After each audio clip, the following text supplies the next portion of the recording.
Welcome to Everyone Loves Guitar, where we sit down and talk with interesting professional guitar players and other musicians, uncover their life stories, and discover what makes them tick.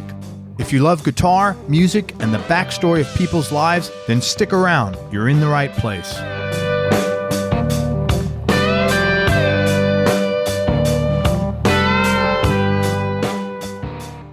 Hey guys, this is Craig. I want you to know that our merch store is going to be opening up real soon, just in time for Christmas. You'll be able to find it and order online at guitarmerch.com. That's guitarmerch.com. Once it's open, inside you'll find all kinds of Everyone Loves Guitar merchandise, as well as other types of cool t-shirts with unique designs and sayings on them. We're also working on providing a select group of reputable boutique pedals and low wattage amplifiers, so stay tuned for more info on this. I will let you know when the store opens right here on the show, as well as by email. So if you're not already on our email list, hop on over to everyonelovesguitar.com and enter your email address right there on the homepage, and you'll be subscribed. As always, thank you so much for all your support, and thanks for listening to Everyone Loves Guitar. Peace. Hey everybody, this is Craig Garber. Welcome to Everyone Loves Guitar, and I'm with David Sullivan, really cool guy from Red Fang. If you don't know Red Fang, you'll get turned on to them today. They're an excellent band. David's a really cool guy and a great guitar player, and he does some really unique stuff within the parameters of Red Fang that allow this band to sound as good as it does. Quick shout out and a thank you to Monica Side Evanson for hooking us up. Thanks, Monica. Okay, quickly on David. Founding member and lead guitarist for Red Fang. They're a hard rock band hailing from Portland, Oregon. The band formed in 2004, and they've released 5 albums since then, including their latest album, which is called Arrows, which I'd love you to check out. The band has opened for or played festivals with Helmet, and we had Paige Hamilton on here if you want to check that out. Megadeth, Godsmack, Disturbed, Mastodon, Black Tusk, Orange Goblin. I love Orange Goblin. Were you hip to them before you played with them? I knew one record, and it's the one, I'm not going to remember the name of the album, but it had a song called Blue something on it. I don't know, randomly came across it, and it was like, this is great. It was just a kind of a Sabbath-y kind of thing going on. And then we did some shows with those guys and instantly became friends. Those guys are cool. Great. Yeah. I had Joe on this show a while back. I was like a fan of his. I was a bit of a fanboy when he was on. I was like, wow, this is cool. Opeth, In Flames, and others. And Red Fang actually performed on The Late Show with David Letterman in 2014. What was that like? That was amazing. It was the first time we've ever done any live TV, and I've always loved Letterman. And it was kind of nerve-wracking, to be honest, because I would imagine I've never really done anything like that before. We went up to New York and did a rehearsal. They shoot 2 shows a day.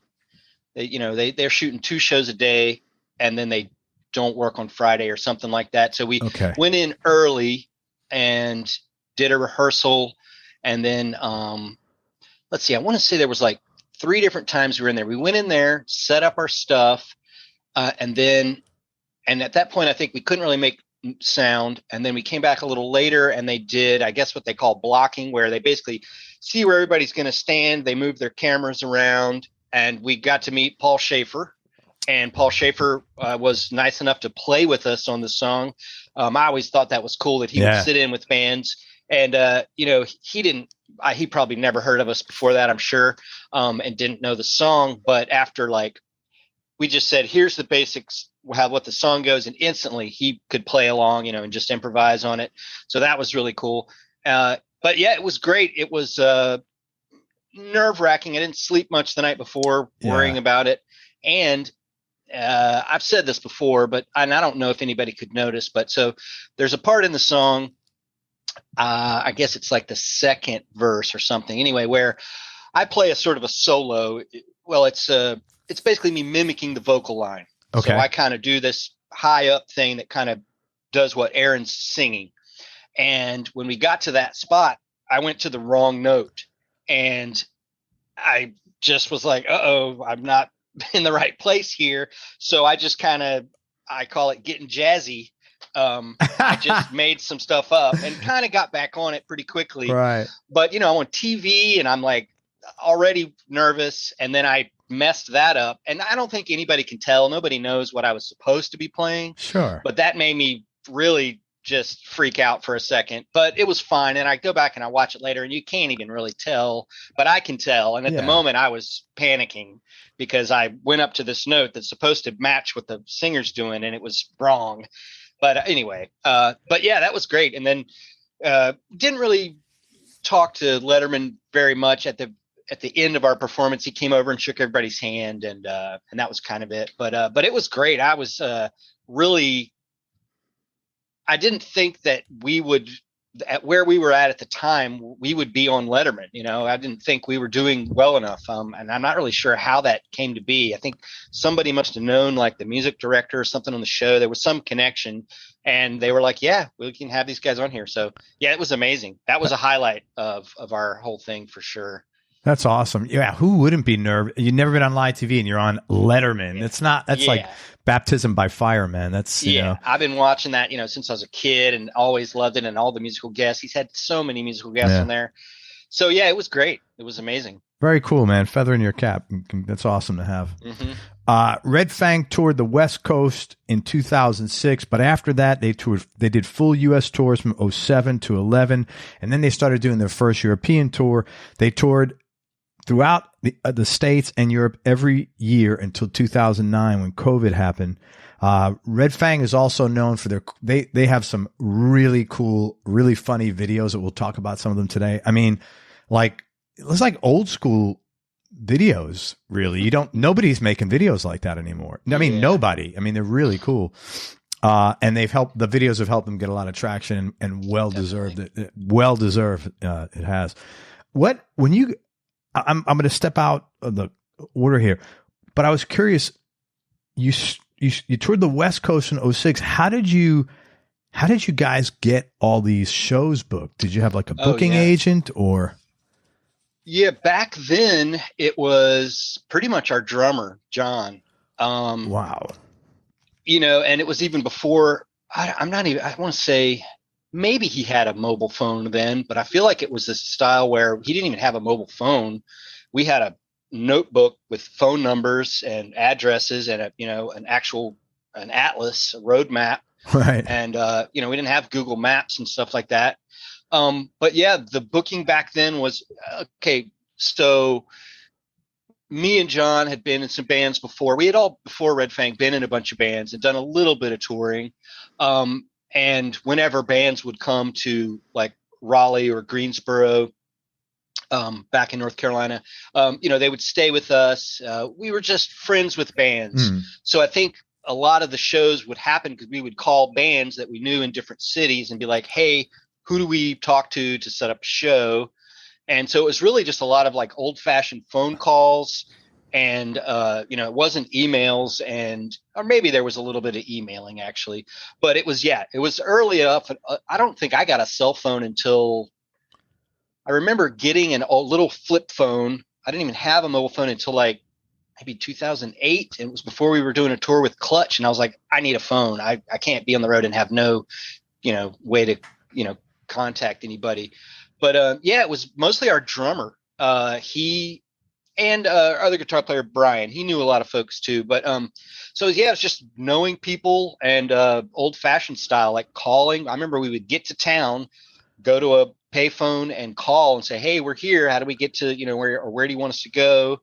And it was definitely it was right at the beginning of when everybody had, maps on their phones and everything. But a lot of work on our drummer's part, really. Yeah, but you know what? That shows that, that's pretty smart that you had all these contacts in bands, and, this band's in, I don't know, Memphis or whatever. Hey, who do I call in Memphis? Because, they had everybody starts regionally first. That was really, that's a very clever idea. Good for you guys. Yeah, that's just how we did it back then. It was just, knowing folks in bands and then kind of asking them, how can we make this happen? That's wonderful. And it usually worked out. Yeah, somehow it worked out. Just a boy with a drum and a dream. There you go. That was great. Yeah, that's really clever, man. I think maybe that also just kind of speaks to the fact that we just love doing it. We weren't making money. We were just, I remember saving up money to be able to go on tour and coming back home with maybe we broke even, Yeah. things like, I remember doing this too, screen printing our own shirts. Now this is before Red Fang. I'm talking about other bands before Red Fang.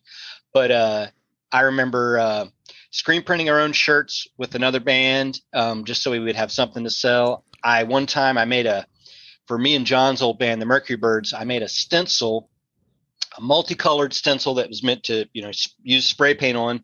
And we burned a bunch of CDRs so we could have a demo to sell to people or give to people. And I spent a bunch of time spray painting these stencils on these CDRs so that it would have some cool artwork instead of just a Sharpie written on there, Yeah.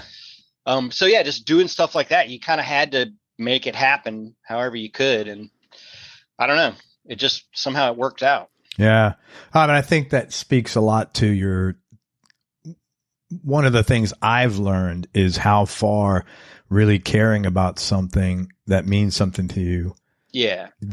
Just music. I've always loved music, and got lucky in finding the right group of folks that also loved it and were willing to tour. So yeah. Right on, man. Thank you. All right. Let's start at the beginning. You were born just outside of San Francisco. Then your family moved to rural North Carolina. You still have your North Carolina accent, by the way.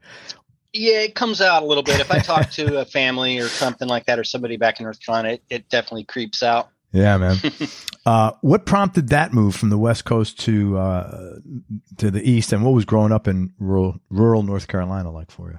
Well, okay, so I was 2 years old when we moved, and basically it was my parents got divorced. Okay. Mom and dad split up, and I guess that's why, because my mom was from North Carolina. She grew up in Durham, North Carolina. Sure. So I guess she was just like, I'm going to go back to where my family is.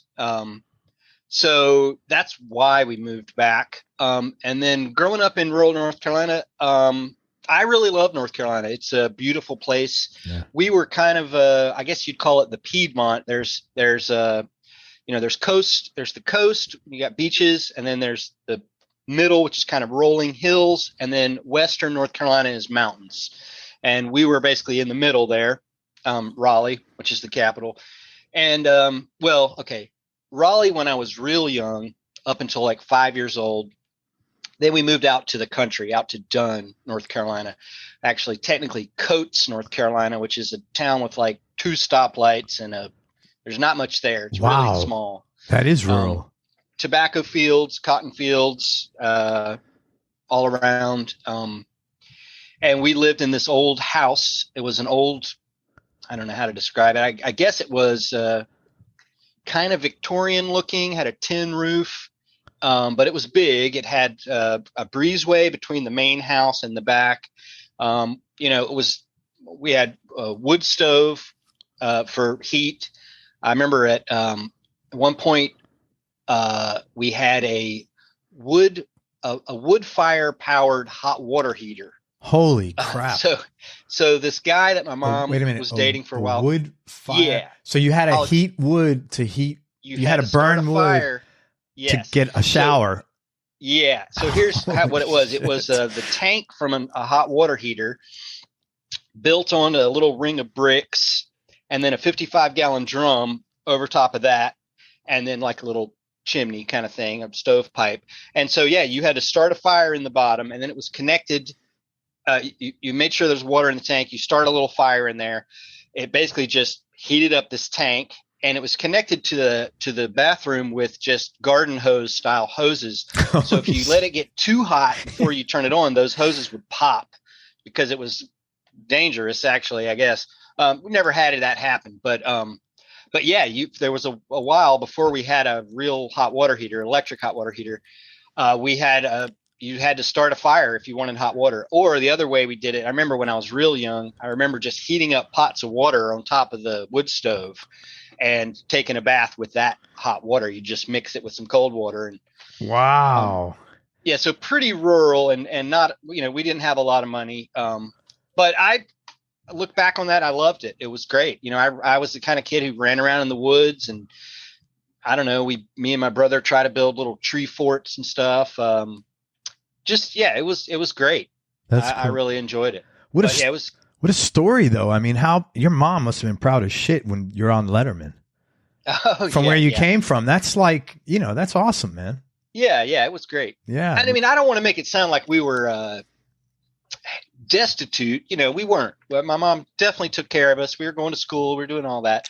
But yeah, it was pretty. It was pretty down Rural. home Yeah. country. It was rural. Yeah, it was Yeah, very very. rural. But that's We a had big thing. Big dirt road out in front of our house, and shooting BB guns, that kind of thing. When you first said done, do you remember there's a Joe Walsh song at the end Yeah. there? Done's in California. I know. Yeah, I've always really liked that. It's another town spelled the same way, Dunn. That's cool. And yeah, I remember that. It's on the end of some James Gang song. Yes, Yeah, yes. I don't know what they're talking about. Oh, I guess they're probably joking that the song is done. Right. And then he's joking that, yeah. Done. But yeah, Done. I have definitely noticed that because I grew up basically in Dunn. So yeah. So 11 or 12, you start getting into guitar. How did that come about? I mean, I guess my mom always, we always had music playing around the house. She loved music, and we had I remember she had a nylon string acoustic, like Spanish style acoustic guitar. It was just always around, and I guess just music was a big part of, I don't know, we just always listened to music, and, I used to kind of plunk around on that guitar, not really very good or anything. And also my younger brother, he actually was way better at guitar than I was early on, and maybe still is. But anyway, he was left-handed, and the guitar we had was right-handed, and he played with his hand on top of the neck, like, basically like lap steel style. Yeah. And so I would sit across from him, and it was kind of like mirror style, because he's playing. It's hard to learn from a lefty. Yeah. Well, it is opposite because you can't really kind of look at what they're doing and go, oh yeah, I'm doing the same thing. It's kind of opposite. Plus, he didn't hold the neck, normal. He did all his fretting with his fingers on top of the neck. Wow. But he got really good at it. I don't know if he just was a natural, and so I kind of learned a lot from him, watching him with his oddball style. I couldn't do what he did. I still can't. I mean, I've tried to play with my hand on top of the neck, and it's just so foreign to me. But yeah, it was basically just, music was always a part of our life growing up. My brother was a good guitar player. My mom always encouraged us to be creative and, not just music, but arts and music and stuff.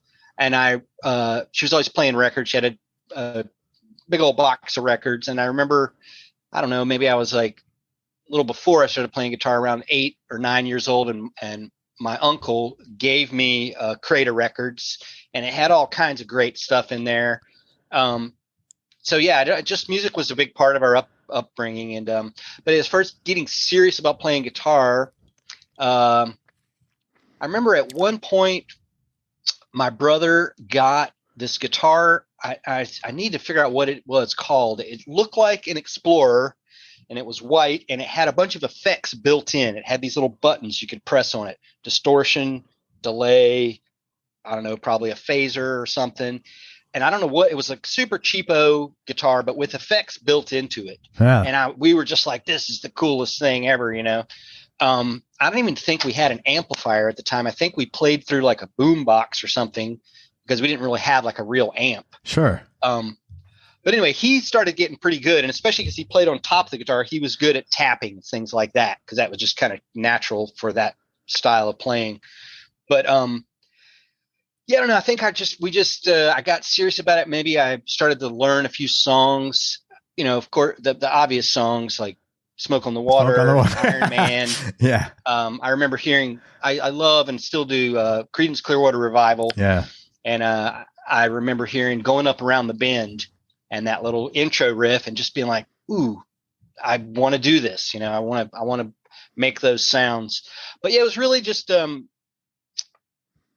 I got into it because my mom always encouraged it, and my brother was also into it, and I wanted to learn how to do it. And I don't think I got really serious about it until I went to college years later. I mean, I always kind of plunked around, but I wasn't really good at it, or I didn't have it.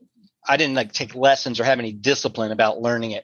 But then when I went to school, I was asked to be in a band, and that was when I really like started, I just basically started playing a lot, and that's all you have to do really to learn guitar is just do it a lot, So yeah. Where'd you go to school? Did you go to NC State? North Carolina State. Yeah. Okay. In Raleigh.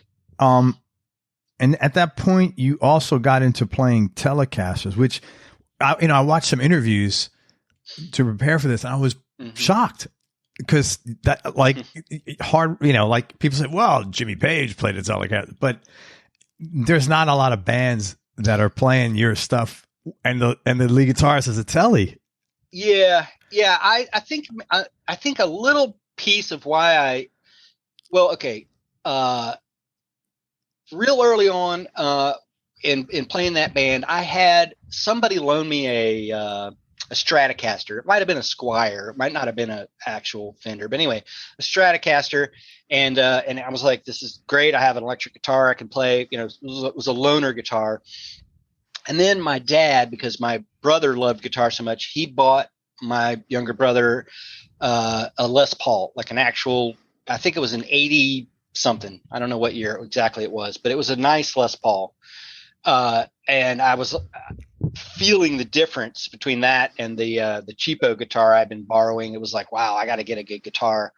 So I would go to, music stores, play all these guitars, just try to find something that felt good. And I was at this guitar shop in Raleigh. I think it was called Harry's Guitar Shop at the time. It was called Oxbow when I was there. Then one of the guys who worked there ended up buying it. They changed it to Harry's. So anyway, they had a Telecaster thin line there in 1972, and I was playing it, and I was like, wow, this just feels right. Wow. Guitars, even the same model guitar, you pick up one, oh, that feels pretty good. You pick up another, and you're like, ooh, that feels right. I don't know if it was how it was set up or what it was about it, but it felt great. And I didn't have a whole lot of money, and I was going to school at the time, getting some grants and loans and stuff. And I was like, yeah, should I spend, they wanted $575 for it. That's quite a lot of money at that time. It was definitely, it is. It still is a lot. So anyway, I was real hesitant, and there was another music store across town that also had a 1972 thin line, almost identical. And that one just didn't feel quite right. Maybe it was the setup. I don't know. But it was cheaper. It was a couple $100 cheaper, maybe $100 cheaper. Anyway, so I went back to Oxbow, and I was like, they have the same guitar across town. It's cheaper, but it just doesn't feel as good as this one. And he's like, well, maybe that's why this one's a little bit more, because it just feels great. So yeah, it was a Tele thin line. And I remember thinking, this isn't a very rock and roll looking guitar. It's like wooden, and it's got an F hole in it. Yeah. It looked very, traditionally it looked country. Very much. Well, I think most people would associate it with kind of a country thing, Waylon Jennings, that kind of thing. But I just thought it felt great, and it sounded great. And I think, I was like a little bit of a punk rock kid then, and I thought it was kind of punk rock to have a guitar that wasn't what people expected. Very so true. I'm going to get this kind of country guitar. And there were a couple of bands, the Minutemen. I was a big fan of the Minutemen, and that guy D Boone, he always played Teles. Anyway, there's definitely some players who play Teles. I believe I've heard that the first Led Zeppelin album was recorded on it. Didn't he play Tele early on? Yes, Jimmy Page played Tele on the first one. And if you could see, there's videos of him with the bow playing Dazed and Confused on a Tele. Which is pretty cool. And the Teles that I play are mostly humbuckers. They're a normal, or whatever you call it, just a regular Telecaster. People think of it's the single coil and then the tinier single coil up there. The ones I'm playing, the thin lines, they have two wide range humbuckers in them. So it's a little bit different from a normal Tele. But yeah, I just I found that guitar, and it just felt great, and sounded great. And I ended up getting it. And then let's see, at some point I bought a Music Man amplifier, and really liked it. And a buddy of mine, actually the amp is right there, got a bunch of microphones on it, but that Music Man amp, that's not the one that I bought originally. The one I bought was just a head, and I traded my friend Matt Brown for this one right here. It's a Music Man 112 RD65. What year is that? I'm gonna guess it's late 70s, early 80s. I'm not 100% must sound great. Sure. Yeah, but that's basically the amp that's been with me the longest. But so I traded basically the head version of that for this combo, sure. And he had painted his name on there, so it says funny. Brown across the grill cloth. But so yeah, that was my setup for forever. It was the thin line, the Tele thin line, and that Music Man amp. I love that amp that it says Brown on it. Oh yeah, it's so yeah. It's I'm glad that his name wasn't, I don't know, something else, because Brown just a color, you know. So yeah. It could be like Brown Sound or Brown Tone. Yeah, that's what I was thinking of the first time I saw it. And it's just easy. Yeah. Like nobody's going to steal that because it's got Brown written on it. It's identifiable. But yeah, that's an amp that I've had forever. That's cool. At this point, it probably needs the capacitors redone in it, because I don't play that one too much. But when I have tried to play it, I'll notice I'll be playing for a while, and then all of a sudden the tone, it'll get real dark, and then it'll kind of come back and it'll get bright. There's something going on with it. Maybe it's even just tubes. I'm not sure. But yeah, that was one of the actually, well, the first amp I got was actually one of those Marshall non-tube thing. I don't know. It was called a MOSFET something. It was a digital Marshall thing, or a solid state Marshall thing. But I only had that for a little bit. Then I got the Music Man, the head version of this. Then I got that. So that was basically my amp it was the only amp I had for like 20 years or something. That's awesome, man. Yeah. And then you just stuck with Teles. That's all. I mean, I know you play other things now. We'll get into that in a bit, but that's like always been your guitar of choice. Yeah, that's been my main thing. I mean, it was the only guitar I had for years and years. And I still really, I mean, you can see I've got several Teles up here. Is that an Epiphone amp? Humbuckers. Yeah, that's it's called a Valve Junior. It's, I don't know if they make them anymore. It's here, actually, let me grab I've never seen an Epiphone amp, but I bet you it's awesome. It is. It's cool. It's so it's the Valve Junior, and this one has been modded. People really like the circuit in here. Apparently is easy to mod. So somebody added here a little extra gain. There's a little switch. That's not part of the original amp. And actually, I want to say this tone knob was added too. I believe the originals, you just get volume and an input, and that's it. But this one has been modded. It's I think it's only like a 5-watt. I'm not sure what this says. Power that must be perfect to just jam out in your house with. It's actually surprisingly loud. Yeah. It's a cool sounding amp. It's just a real simple little, maybe it's, I don't know enough about circuits to know, but maybe it's kind of like their version of a Champ. Okay, yeah. A Fender Champ, but it's not really that. But it's a cool little amp, yeah. And awesome. Epiphone, yeah. Who knows that they made amps? I didn't. That's the first one I've ever seen. This where I was like, is that an Epiphone amp? That's really cool. I got that a little while back. I have calmed down on this, but I have I don't know what you call it. Gear acquisition syndrome, or I did for a while.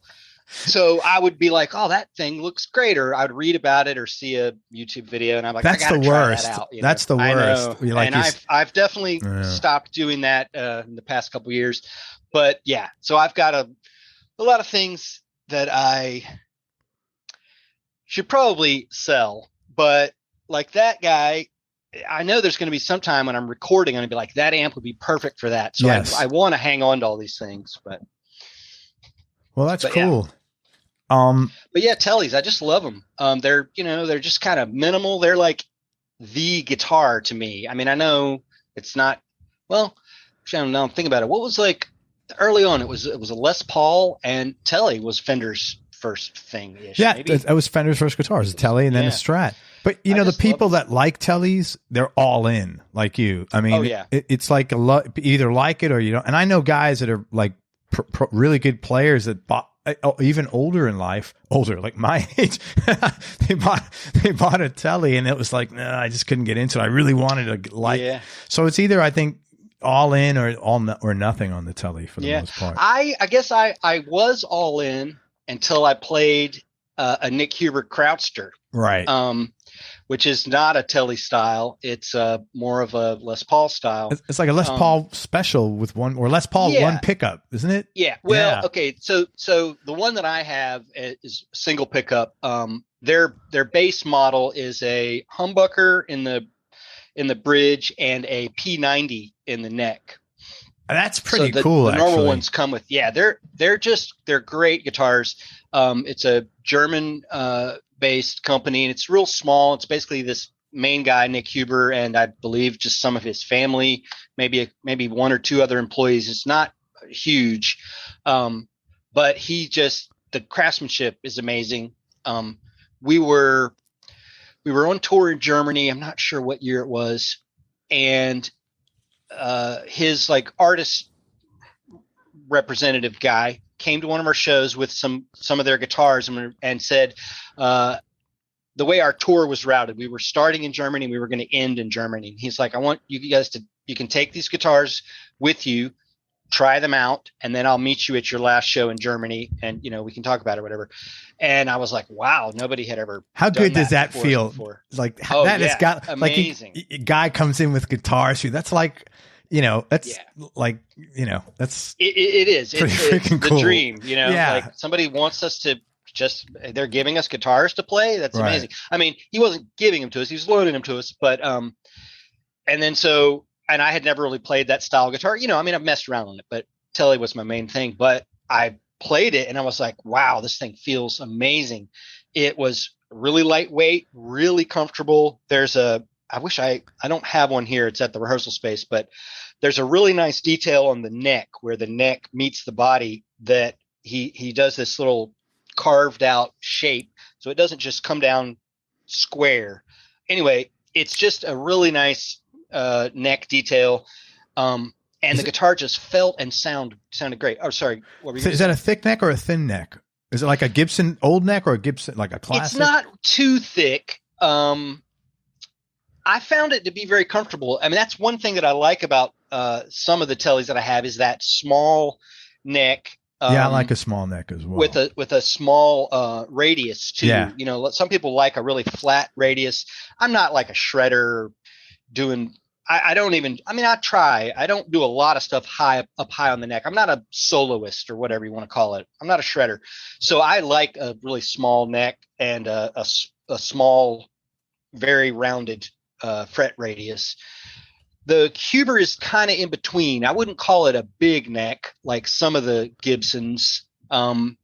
It's comfortable. I don't know. I'm not sure. I have to look at what the specs are, but it just felt great. And so when we got back to the end of that tour, and Clemens met us again, and he's like, "What did you think of the guitars?" And I had started using them during shows. You're like, "I'll take them." Well, I told him I loved him, and he said, "You can take it back with you to the U.S. and keep borrowing it. So I was like, wow, that's awesome. So I kept playing it, and it became my live guitar, basically. And then a couple years after that, or maybe a year after that, he's like, would you like us to build you a guitar? And I told him that I really just want to keep this one. And it was a Krautster that had been modified to like what I like. The neck pickup wasn't in there. And the neck pickup is great. It's just that I find live, especially, I'm not switching. Yeah. For Red Fang, we're kind of caveman maybe. So we're not doing really subtle things where I need to switch to a P90. Although now I kind of am like, ooh, I should have had the P90 in there because, it might be nice for step on a pedal and switch to that and you get a whole different sound for a solo or something. But anyway, he let me take the guitar all the way back to the US and I kept playing it. A few years later, he's like, would you like us to build you one? I fell in love with this one. Can I buy this one, this loaner guitar from you? And let me do that. And then eventually I did buy another one from them, kind of to my specs again. I had them not put the P90 in there and just volume and tone. But yeah, those Nick Huber Krausters, they're just amazing. They feel really nice. They're a little pricey, but it's custom build. Yeah, I mean, it's a small company. This guy really cares about them. really puts his heart and soul into them, and they're just they're amazing. They feel amazing, and they're roadworthy. They really hold up because I've we don't, when we tour, we don't have roadies. Yeah. I wish we did. We don't have like a guitar tech cleaning my guitar every night. I mean, I do that stuff myself, and I try to take care of them, but the environment of the guitars is, I sweat a lot when I'm playing, so I'll wipe it off. I change strings every 3 or 4 shows, but it's not like I'm really taking care of them how I should, and they're holding up great. But that's a separate job almost, man. Oh yeah, taking care of you. It's like, yeah, and I enjoy it, but I would love to have a tech with us on the road, and maybe we'll get there at some point. It's just basically, especially in the U.S., the way there's been a couple of times. Let me think. In the U.S., we've only been on a actual tour bus for a couple of tours, and that was like when we did the Rockstar Energy Drink tour. We shared a bus with another band. That might have been the only time in the U.S. So anyway, we're in a Ford Econoline 15-passenger van. Oh my so God. we start adding more crew. It means either we got to have another van or a bigger bus, and we can't really afford that. We just haven't made that step. So yeah, we're our own guitar techs basically. Yeah. But yeah. I thought I saw you playing a Les Paul in one of the videos too. Do you still break out, or do you break out a Les Paul once in a while? Every once in a while, and I think what you might be thinking of is an Electra. Like on Letterman, I played an Electra. Oh, okay. Yeah, Les Paul style. Electra. The guy who has that car is down. The two guys, is down here in Tampa. Oh, okay. Yeah. Because I think what I understand is that Electra was a brand, back in the 60s, 70s. Right. Then somebody kind of revived it, basically. So yeah, they were really nice and sent me a couple guitars. Okay. And that makes sense. They were really cool about it. They're like, we know that guitar players don't want to be locked into one guitar, so you only have to use this song for one song out of your set. And I was like, okay. And then they were like, and it has to be the first song, which is it's just a great way to do that. It's smart. And it's pretty, and it's reasonable when it comes down to it. One song you're going to play. If you start your set with the song, you're going to keep playing it. And it was a great guitar. That guitar, talking about guitar necks, that had a jumbo style neck on it, which took me a little getting used to. Yeah. But I actually kind of liked it after a while. But yeah, ultimately, so I will bust out that guitar every once in a while. Mostly on tour, though, it's been almost exclusively the Nick Huber Crowdsters since I started playing them, and the Telecasters. I did a lot of touring and playing on the Telecasters. Yeah, I really respect the hustle that you guys go through, man. Like, you're doing this all yourself, you're doing that all yourself, and like your humility with it of, maybe we'll have this one day. Or even before what you said about your brother, you said, oh, he might still be a better guitar player than me. And I always find the guys that are the most talented have that sensibility of, like, hey man, there's a lot of shit to know. And, I got a school's never out for the pro kind of mentality. Yeah, it's definitely a constant learning process. I mean, I know there's technique wise, there's tons of things that I could explore and learn, and then and writing songs is I don't know how. I still don't even know how that works. It's just like it's almost a magical thing. You've just gotta. I don't know where songs come from. It just happens somehow. I mean, there's definitely some things you can do, like practicing or maybe, and I'm bad about this, but maybe make yourself spend some time trying to write songs, on a schedule or something. But yeah, it's a constant learning process. And I will never claim to I know it all now, I'm done. Oh man, when someone says that, not how it works in any field, I'm like, run the other way, hold on to your wallet and run, man. Yeah. That's what I'm. Yeah. Cause that's just not how it works, especially music. I mean, it's a creative process. It's kind of whatever you want it to be. But yeah, I feel grateful that I've been able to do what I love and what I enjoy, and somehow it's working out, so yeah, I try to stay humble and remember that, I'm lucky that all this is happening. I mean, like you said, it does take some hard work. Some, got to keep doing it. Yeah. But actually, that's one thing. Just, I know it sounds cheesy maybe for people to say, but you gotta do what makes you happy. No, it's it's great. I mean, it sounds really simple, but it also sounds kind of like cheeseball. But it really, if you do what makes you happy, you're going to be happier, and things will naturally follow from that. Because if you're not doing what makes you happy and you're just doing something for whatever reason, from some other motivation, and you're not happy, it can never be good, at least for me personally. So yeah, basically just kind of knowing that I love music, and it does take a lot of work. Like, I think a lot of people think, oh, touring, it's a party. It's like, it's that rock star thing, party every night. And it's, it's not. It's a lot of time traveling in the van, sleeping in crappy hotels. And then you get like an hour and a half of doing the thing that you love. And then it's back in the van and driving, 8 hours, or, these days we try to keep our tour space between tours a lot shorter than that. But, we've done some really long times where it's like a lot of time traveling. And I think people don't realize that it's not as glamorous as the rock star dream kind of is. But yeah, I just love it enough to just want to keep doing it. And it's worked out. I never thought I would be playing in a band and it would be like my job, never thought that would happen. Just did it because I love it, Yeah, I think people see the end result, and the truth is, unless you have done something yourself and started at zero and worked to get to a proficiency level where you're getting paid for it, there's no way you can know. It's almost like an oblivious thing, like, oh man, you guys just did this. They don't know all the, when you're driving that van around in Michigan in December, that ain't fun. Yeah. And also the way the music industry is, or whatever, there's so many people who are amazingly talented, amazing. And for some reason they don't get the opportunities that some other bands get. So it's also just that it's kind of just, it's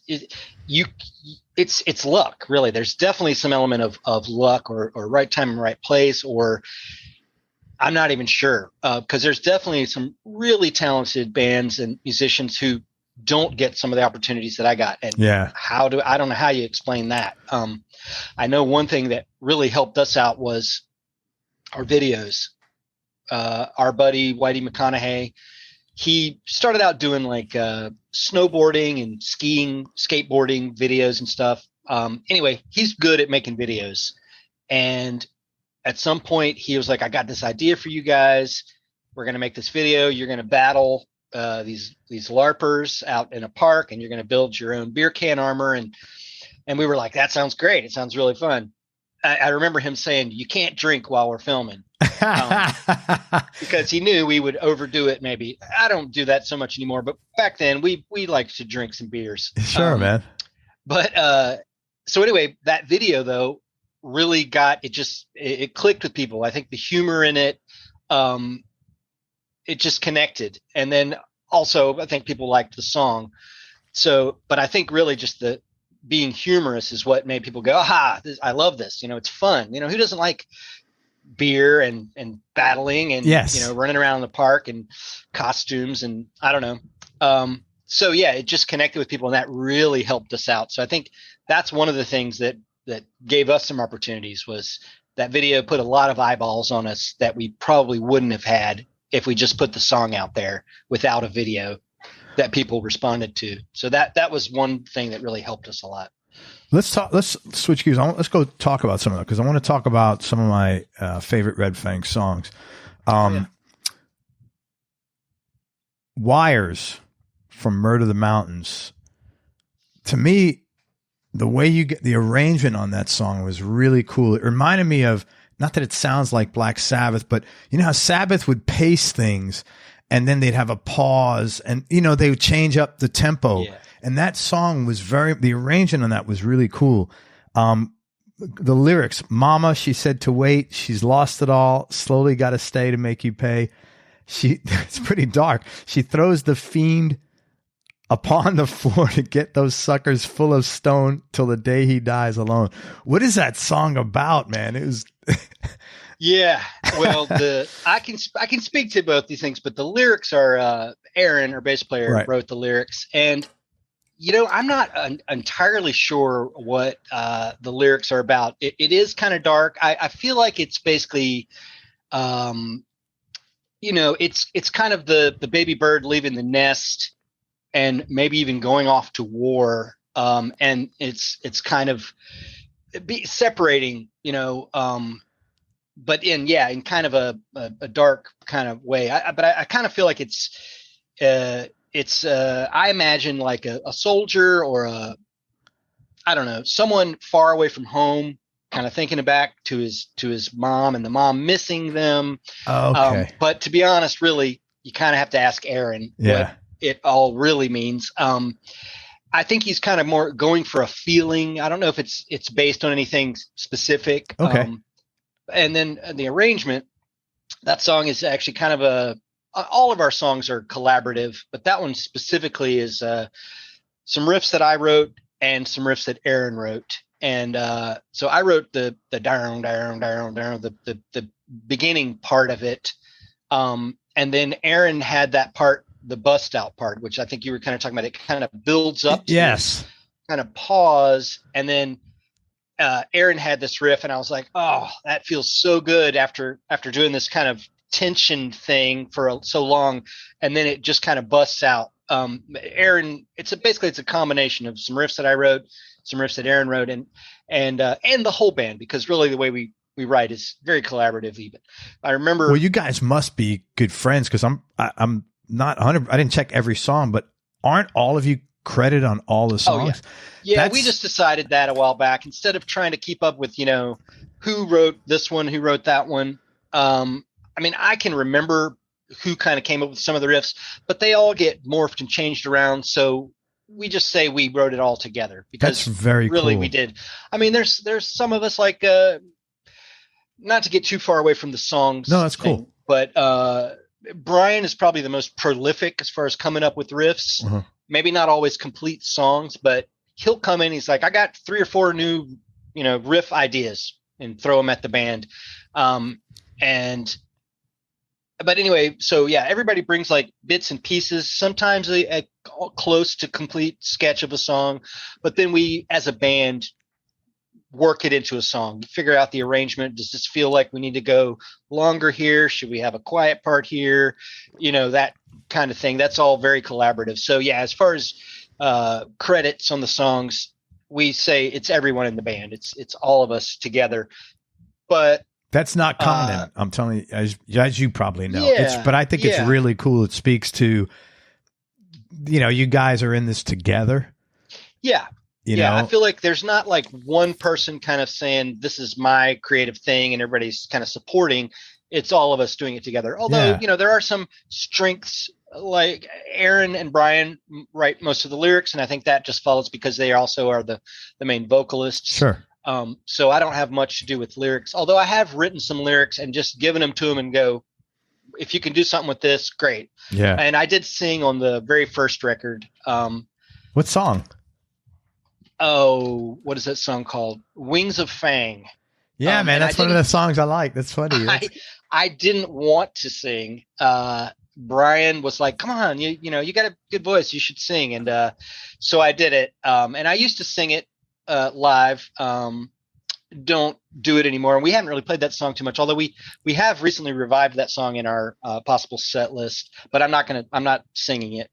Why not? But yeah, so I just, this is something that I should probably get over. I should, make myself be uncomfortable and do this. I've just never been very good at singing and playing at the same time. And I'm sure from looking at my bandmates, I know it's not that hard to do. Or even if you don't want to do it, Brian could take over the stuff. Sure. Yeah. I mean, we could make it work. I just, I'd rather just play guitar. I like just making sounds with the guitar Sure. rather than my voice. It's scary to me. Sure. I would say that It is. singing is like, I mean, I can be in front of a huge crowd of people playing guitar, no problem. But if I have to sing to that crowd, that's just like, it's bearing your soul, you know? I mean, which is great. And people who can do it are amazing. I should probably work on trying to overcome that, but I'm terrified of that. I can't just sing to a crowd of people, and even more terrifying is singing to a small group of people. Yeah, that's like, harder. I don't even like doing karaoke, you know, even just to a couple of people. That's also terrifying to me. I don't know. It's just something about singing. It's amazing. It's powerful. It's amazing what people can do with just their voice, you know. Yeah. But I've always been really shy and more than that, terrified of singing live. So I have done it a little bit, but it's just not my thing. I don't know. I just want to play the guitar. You're it's when you watch you on stage, you look totally comfortable. You're like very immersed in what you're doing. You know, you're like, you're in your zone. You can see that. So, I mean, I totally understand. I mean, although I probably should, I mean, it's, and it might even, I've thought about this. It might even be like a nice way to kind of expand my musical skills. Basically, if I can sing and play, it just means I can do that much more. Yeah. And I know that sometimes if I'm trying to come up with a part, like say we've got a part and we want to do some variation of it, instead of trying to figure it out on the guitar, I'll just hum it.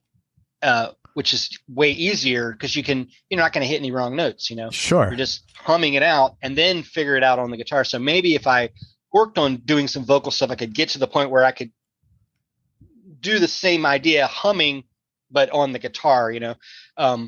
Anyway, I'm just scared of singing, basically. I totally get it. It is a very vulnerable spot.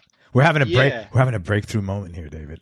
Well, yeah. I mean, I would love to be able to do it. I haven't spent a lot of time on it, and I don't know if this is a good or bad thing. My position in the band kind of lets me just focus on playing guitar.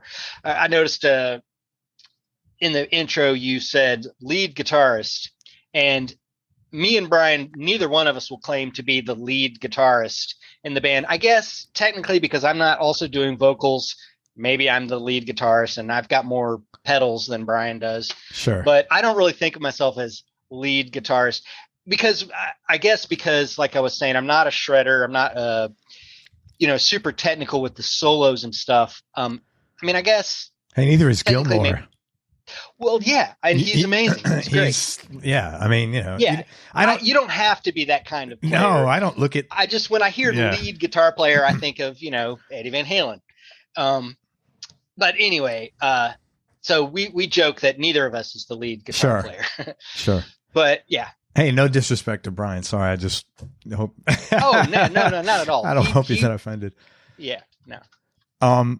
Okay, so that was so Wires from Murder of the Mountains. I would check that out. Not For You from Only Ghost. That song had tons of energy. Awesome video. The cartoon, to me, it was like an R or X-rated version of Family Guy. It was really like. I mean, it wasn't like the artist copied Family Guy, but it was in that realm. Yeah. You know, it was really cool. This is what I had a question about. In the video, you guys have a DJ spinning like a lot of records, like I think from the 80s. And one of them was, the first one was Genesis selling England by the Pound. What was the significance of those particular records? And that one in particular, because it was first. I was curious about that. Yeah. Okay. So that video is done by a Hungarian guy named Balázs. And I'm not going to be able to pronounce his last name. Grof, maybe? Grof? I'm not sure. Anyway, he's a guy that does animated stuff. And he told us kind of the storyline in the video. It's going to be you guys playing records, and then the crowd's either going to respond or not. So he asked us to pick out some records that we would like featured in there. So the Genesis album, I believe, was Brian's pick. Let's see. Brian picked Genesis. I picked Husker Du's in Arcade. Yes, I saw that. Our drummer John picked Can, E.G. Bamyasi, and what was Aaron's pick? I'm going to blank on that now. I forgot. what the other album was. But yeah, so those records are basically picked by us. It's cool. And it was supposed to be kind of like, nobody wants to hear that stuff. They want to hear Red Fang. Right. That was the joke in the video.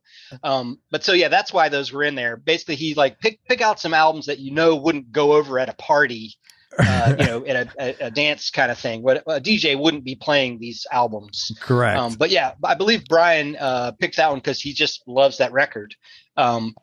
And now I can't remember what Aaron's pick was. But anyway, yeah, he asked us for some albums that he could use kind of in this gag where the crowd gets mad when we try to play the songs that we like. Right. Very cool video, man. Yeah, it was fun to see. And I know it's a lot of work to do an animated video. So it's a ton of work. Really, thanks to everybody who's done videos for us. We don't have huge budgets or anything, but they're great for us. And anyway, I know it's a lot of work, and it turned out really funny, I think. And he's really serious about it because I noticed at the end of it, it says a movie by or like a short film by. Yeah. I was like, this guy is fucking serious. This isn't like my 5-minute video. This is like my. He's still doing them. He's done a bunch of other videos too. Well, it was done extremely well, and he does. His seriousness about it was matched by the quality of his work, so it was great, cool. Man. Yeah. And now, like one of my favorite videos, like ever, I think, from the new Arrows album, the song "Why."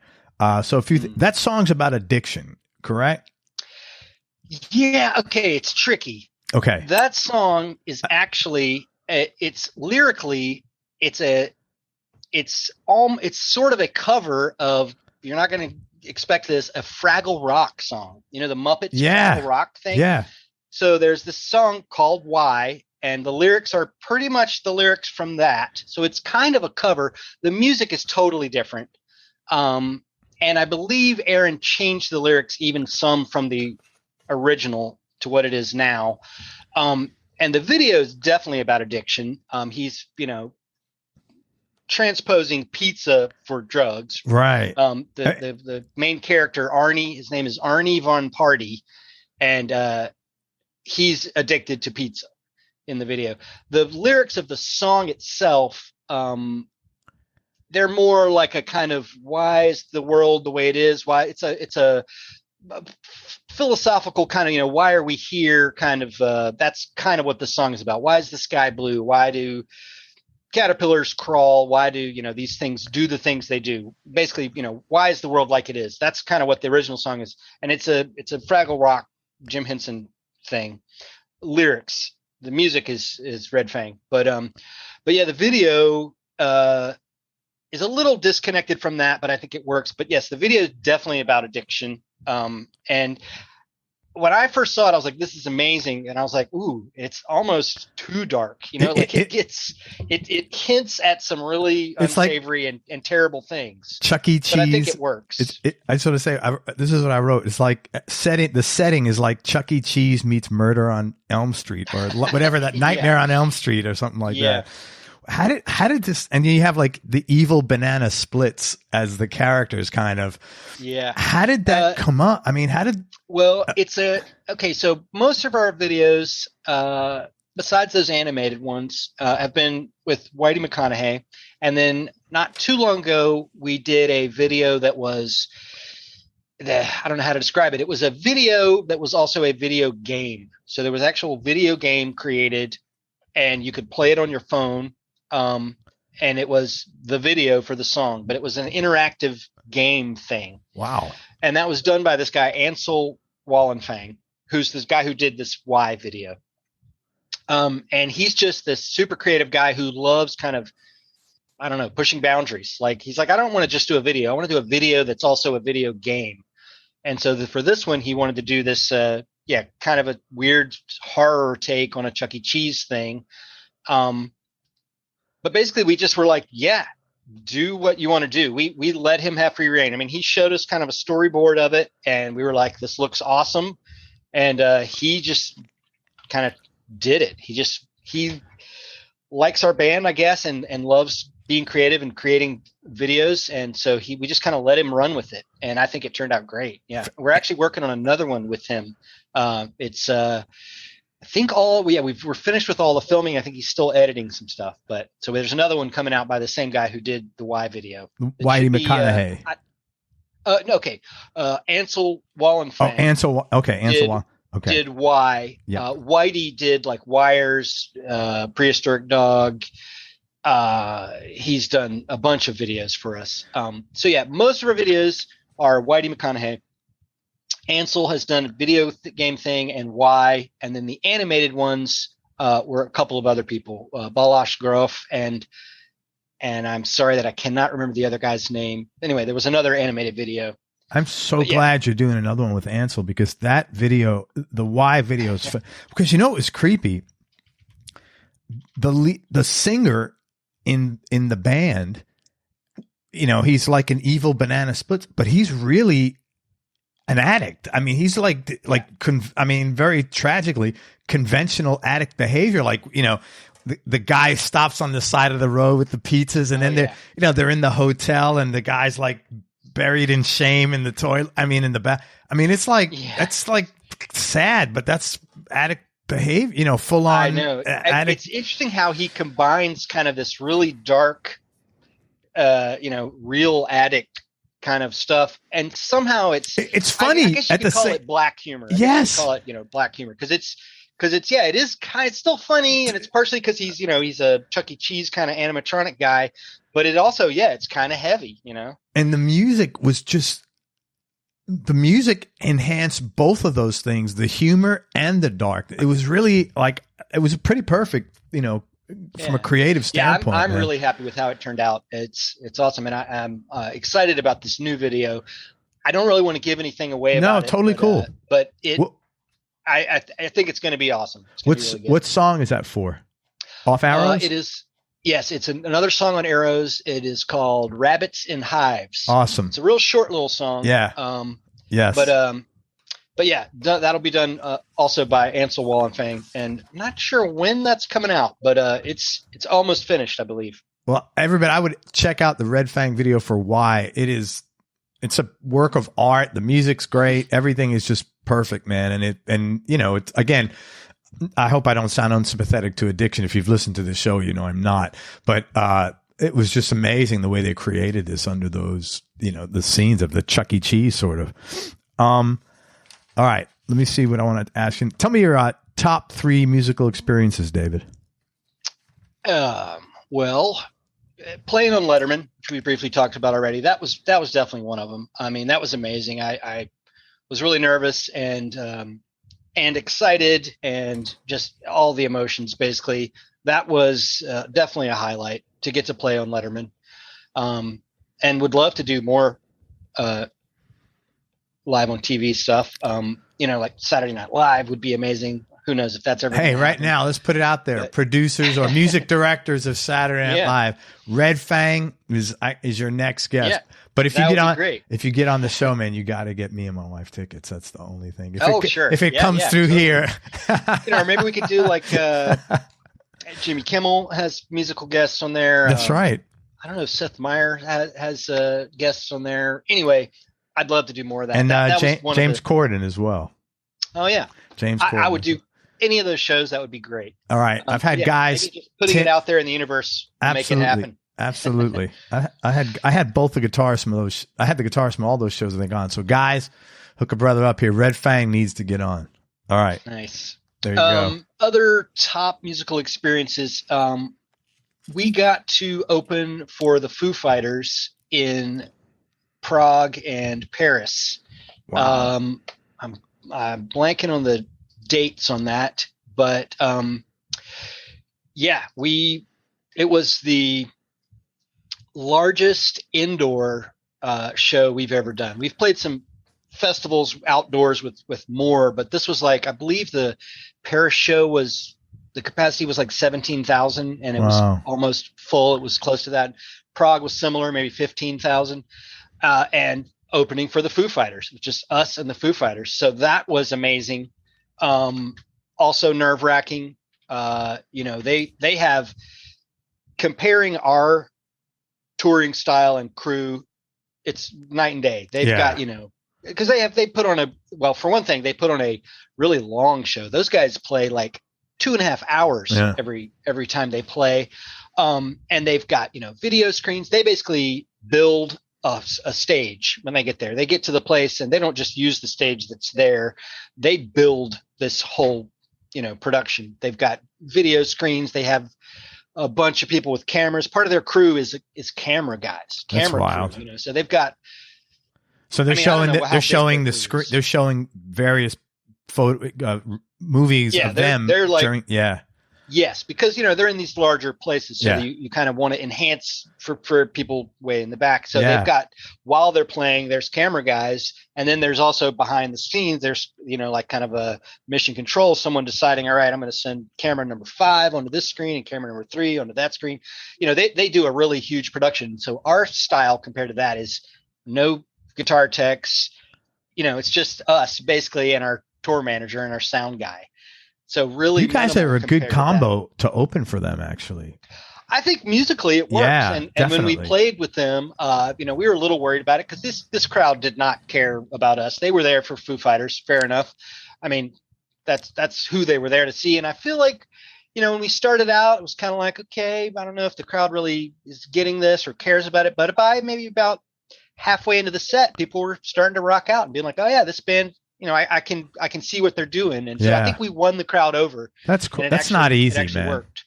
That's not easy. Yeah. I mean, especially a crowd that, they're just there for the Foo Fighters. Yeah. Which, that's as they should be, because I love the Foo Fighters. Sure. They're great.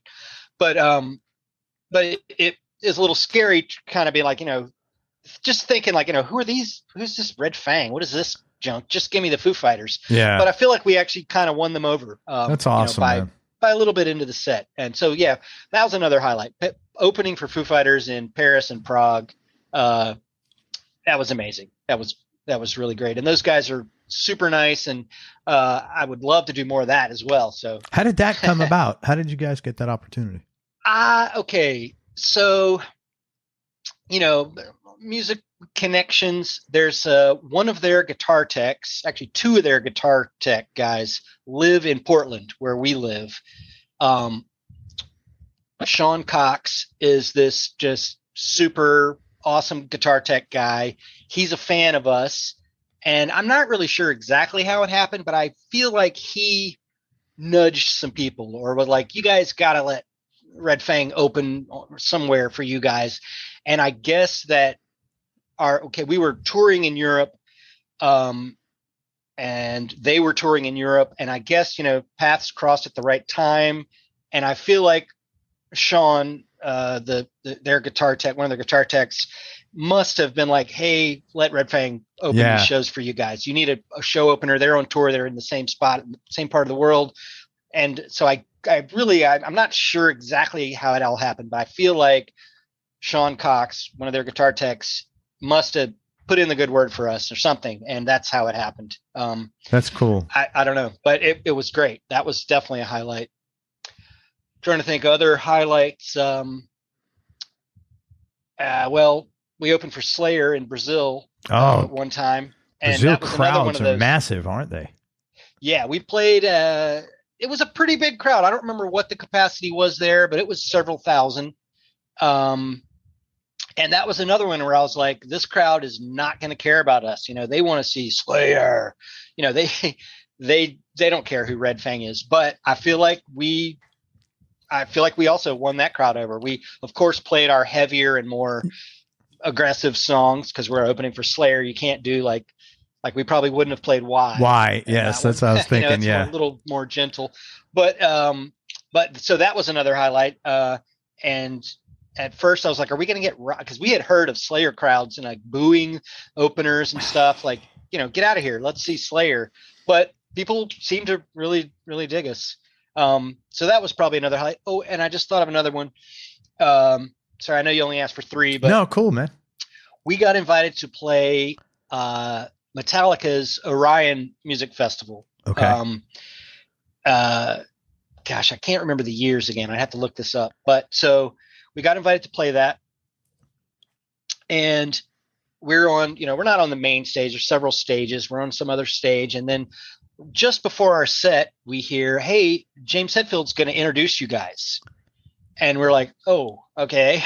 he's going to actually introduce us. And so he came over before we were at the stage kind of getting ready, and he comes over and starts talking to us. And so that was a highlight, just to meet him. Yeah. I love Metallica. I've loved Metallica ever since I first heard him when I was young.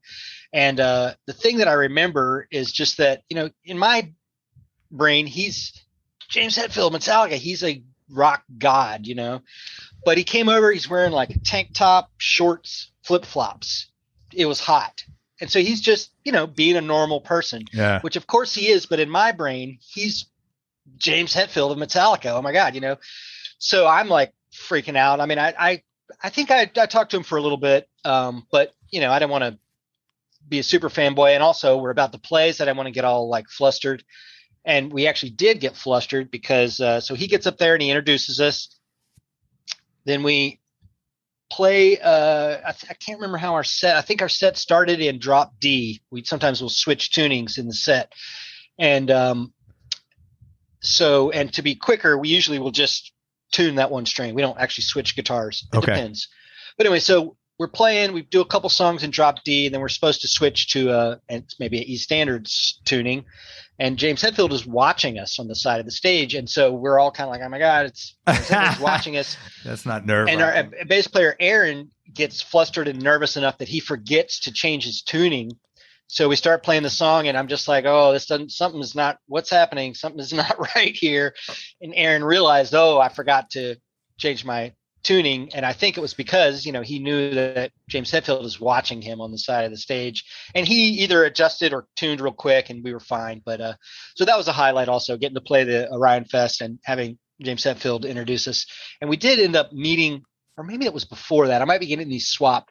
We did actually meet Metallica in Australia. It must have been before that. We played this festival called Soundwave, and Metallica was one of the headliners there. And we were at, I think sort of an intro party thing. Everybody get together and say hey to everybody before this festival tour starts. It was like basically all the major cities in Australia, and everybody's kind of traveling together. And Metallica was there. And at the time I was like, I don't even want to approach them.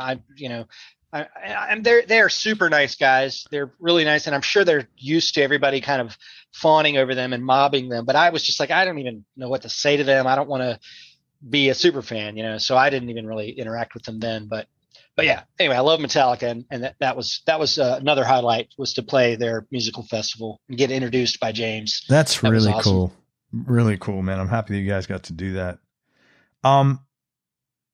Anything you're looking to do more of moving? I mean, besides just getting back out to playing. Well, yeah, definitely looking forward to being able to tour again. More of, well, one thing that I've kind of been thinking about doing for a long time, I love guitars and have done a little bit of work on the guitars myself, but learning more about how to build guitars. I know a little, I can set up a guitar.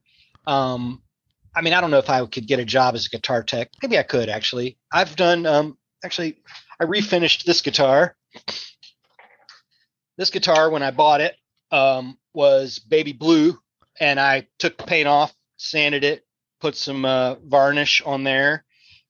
So I've done it's really clean, man. You did a good job on that. Yeah, I like how it turned out. It's real nice wood, but someone had painted it kind of a sky blue or baby blue color, and I didn't really like that. So I decided I'm going to take everything off and sand it down. And now, is that a mini humbucker in the neck? And yeah. I mean, in the bridge, and then yeah, that is it's a lace. I don't remember exactly which one. It's a lace sensor pickup. Lace early on was real nice to us and gave us pickups. But yeah, I had to put this adapter in there because the thin lines come with these wide range humbuckers. Yeah. And so a normal pickup doesn't fit in this. It doesn't fit on this pick guard. So I had to get this little adapter to get that to fit in there because I wanted to try out a different pickup. But so anyway, it's so funny that you play those because, like, whenever I see that, especially that one with no color, with just a natural, it's like Buck Owens. I'm expecting to be holding that, man. It's so I wild. Also really love. I also really love that look of just a wooden guitar. Yeah. You know, I mean, I've got some black ones. I got a sparkly red one. One of my Nick Huber Krausters is sparkly silver. Right. So I like some flashy too, but I also just love a nice wood guitar or maybe a burst on there. But so yeah, as far as kind of things that I would like to do more of is maybe learn more about building guitars and setting up guitars, working on guitars. I mean, I've done some of it, but building a guitar from scratch, I think, would be a really cool project that I've just never attempted. So that would be cool to do. There's a Sullivan Guitars. I think you probably know that, right? Oh, yeah, no, there's a guy, Sullivan Guitars. No, I think he goes. I don't know if it's Sullivan Guitars or it's Sully, Sully, Sully Guitars. It's his last name is Sullivan. I'm pretty sure. All right, I'm gonna write that just to check it out. Say, hey man, what are you doing, stealing my name for your guitar company? Yeah, I have to see. I didn't know that was a thing. Yeah, Sully Guitars, Sully. Did you kind of just got into music later comparatively to a lot of people? And I know you did some work with restoring houses. Were you ever considered doing something else besides music? Yeah, well, okay. And one other thing that I do, so right after school, I worked restoring old houses. I got to work with this guy who was, most of his work was done on houses on the historic register in North Carolina. That's got to be cool as shit. You probably have modeled some really cool, nice houses. Oh yeah, some really cool houses. We did a lot of different things, and I had during college. I worked at NC State. They had what was called the Craft Center, and it was a community thing. People could come from off campus, but also if you were a student there, you could work there. And they did things like pottery. They had a wood shop. You could build your own telescope. People would actually build the lenses in telescopes by polishing these pieces of glass. Anyway, it was a crafts place. I worked in the wood shop during college. That was my job during college. So I enjoyed working with wood and all that kind of thing. And then when I got out of school, I saw that this guy was looking for help restoring houses. What did you major in? Well, my major was design. Okay. My degree is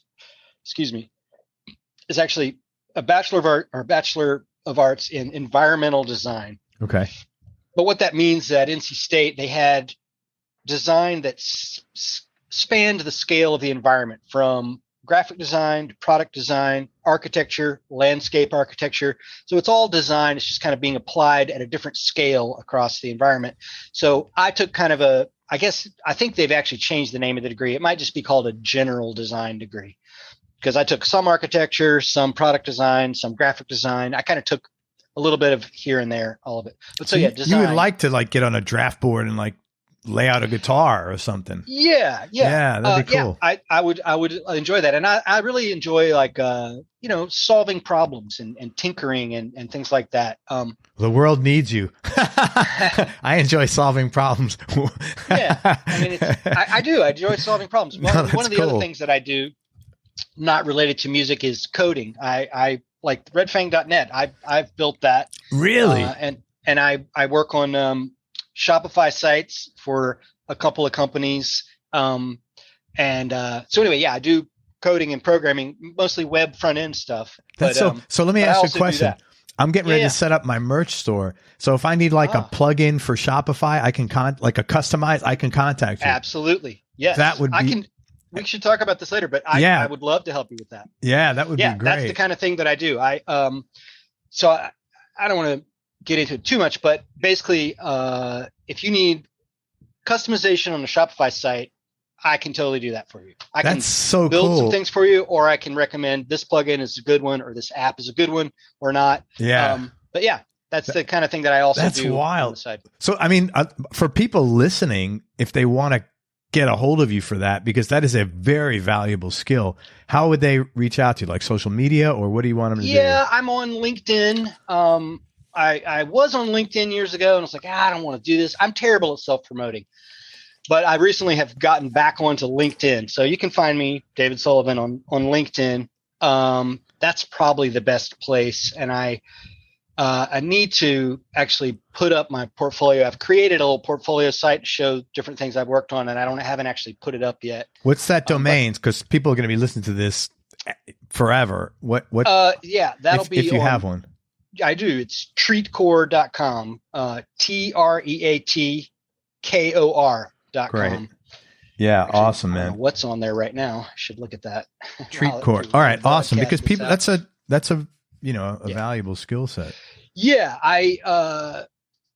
I'm terrible. Like I said, I'm terrible about self-promotion. All musicians are, and I come from a marketing background, so I sometimes beg people. Sometimes guys come on the show and I'm like, hey, do you want to promote anything? I said, don't you have a new record out? Yeah. And they're like, yeah, I guess. I'm like, well, like you're here for 60 to 90 minutes. Like, let's like talk about it, or, cause I knew you guys had a record out, but I mean, a lot of guys come on, I don't know anything, Yeah. No, I know. I need to be better about that. That's why I've recently gotten back onto LinkedIn. Make some connections, let people know that I'm out there and I have these skills. Yeah, man. But yeah, and I need to put my portfolio up again. Okay. But yeah, basically self-taught. I've just always been kind of a computer nerd. That's awesome. TI-99 when I was like, I don't know, Texas Instruments. 14 years old. Yeah, it was. That's wild. Old TI. Then I got a Commodore 64. I was a computer nerd basically. Yeah. And I still really enjoy it. And you did the whole redfang.net site. Yeah. Yeah, and that site actually, right now it's built using a static site generator called 11D, which it was running on, maybe I'm getting too nerdy here, but it was running on Next.js, which is built on top of React, which is a JavaScript framework for doing stuff. Now I've switched it over to basically statically generated. So the pages are all generated from a bunch of JSON files. This site generator called 11D takes those JSON files and churns out the web pages basically. So if I want to make changes, all I need to do is, like, let's say I have a page with a bunch of videos on it. I just have to type a couple lines into a JSON file and it generates the whole thing. Oh, that's cool. Anyway, yeah, that's again, like I was saying, solving problems. I like figuring out this kinds of things. Like somebody's like, hey, I want to be able to do, like, for instance, on Shopify, I want to be able to sell subscriptions, not just a product thing. And so there's apps for that. So I'll research that. And I wouldn't probably write the app because somebody's already created that wheel.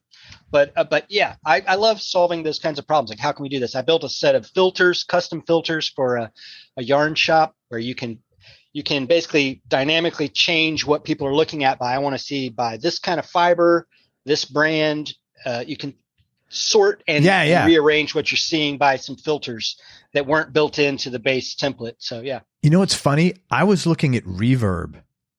Oh yeah. That's a great site. Their whole success is built on, I came to this conclusion today, as a matter of fact, is built on their ability to filter.